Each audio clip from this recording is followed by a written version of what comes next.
Hello friends, मैं हूं कमलेश और आज के इस वीडियो में हम ऑफबाउ प्रिंसिपल के ऊपर डिस्कशन करने वाले हैं। ऑफबाउ का सिद्धांत क्या होता है। देखिए, ऑफबाउ जो है वो एक जर्मन भाषा का शब्द होता है जिसका अर्थ होता है निर्माण करना।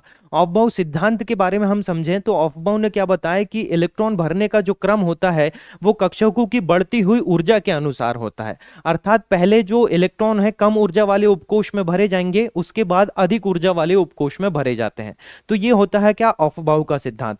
तो कैसे पता चलेगा कि किस कक्षक की ऊर्जा, किस ऑर्बिटल की ऊर्जा कम है या अधिक है। तो उसके लिए उन्होंने क्या एक सीक्वेंस बनाया जिसको हम क्या बोलते हैं, ऑफबाउ सिद्धांत का सीक्वेंस बोलते हैं, ऑफबाउ प्रिंसिपल का सीक्वेंस। सबसे पहले जो इलेक्ट्रॉन है 1s कक्षक में प्रवेश करेगा, उसके बाद 2s में, 2p में, फिर 3s में, फिर 3p में, 4s में, 3d में, 3p में। इस प्रकार ये सीक्वेंस बढ़ते जाता है। ये सीक्वेंस क्या बताता है कि जो कक्षक की ऊर्जा कम है, पहले इलेक्ट्रॉन इसमें जाएगा, फिर इसमें जाएगा, फिर इसमें जाएगा।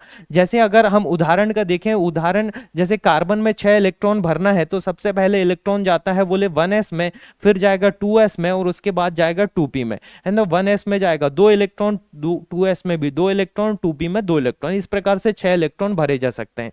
ये जो सीक्वेंस होता है इसको एक डायग्राम के द्वारा दर्शाया जाता है। तो इस डायग्राम को कैसे बनाते हैं, तो पहले लिखते हैं 1s, फिर लिखते हैं 2s, फिर लिखते हैं 3s, 4s, 5s। इसी प्रकार से ये सीक्वेंस आगे बढ़ते जाएगा। फिर इसके बाद आता है क्या, 2p, 3p, 4p, है ना, 5p। इसी प्रकार से आ जाएगा 3d, 4d और 5d। 3d, 4d, सॉरी, ये आ जाएगा कितना, 3d, 4d, 5d।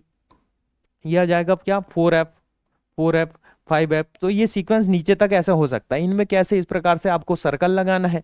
सर्कल लगाने के बाद क्या करना है आपको कि जो इलेक्ट्रॉन पहले जिस कक्षक का की ऊर्जा कम होगी, पहले इलेक्ट्रॉन उसमें प्रवेश करेगा। तो सबसे पहले जाता है किसमें, 1s में, फिर ऐसे आपको डैश डैश बनाता है, फिर जाना है किसमें, 2s में। तो इसलिए सबसे पहले किसका नंबर लिखा जाता है, 1s का। उसके बाद फिर लिखा जाता है 2s का। 2s के बाद इलेक्ट्रॉन जाता है 2p में, 2p कक्षक में। 2p के बाद आता है किसमें, 3s में, 3s में आता है। 3s के बाद आएगा 3p में, 3p के बाद 4s में, 4s के बाद 3d, 3d के बाद 4p और 4p के बाद 5s। इस प्रकार से ये सीक्वेंस जो होता है वो कंटिन्यू चलते रहता है। आपको बता दें कि एक s जो कक्षक होता है इसमें अधिकतम 2 इलेक्ट्रॉन भरे जा सकते हैं, p कक्षक में अधिकतम 6 इलेक्ट्रॉन, d कक्षक में अधिकतम 10 इलेक्ट्रॉन और f में भरे जा सकते हैं कितने, 14 इलेक्ट्रॉन। तो इनमें इलेक्ट्रॉन का जो भरने का क्रम है वो क्या होता है, इस प्रकार से ये सीक्वेंस में होता है।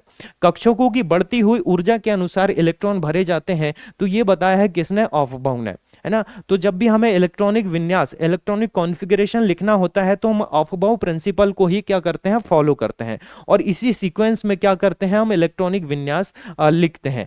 तो कक्षकों के जो बढ़ता हुआ क्रम होता है, बढ़ती हुई ऊर्जा का क्रम है, इसको आप इस तरीके से याद रख सकते हैं, या फिर इस चित्र के द्वारा हम क्या कर सकते हैं, आसानी से इस सीक्वेंस को याद रख सकते हैं और इलेक्ट्रॉनिक विन्यास को बड़ी आसानी से समझ सकते हैं, है ना। तो इसी तरह के इंफॉर्मेटिव वीडियो देखने के लिए हमारे चैनल को लाइक करें, शेयर करें और सब्सक्राइब करें। Thank you.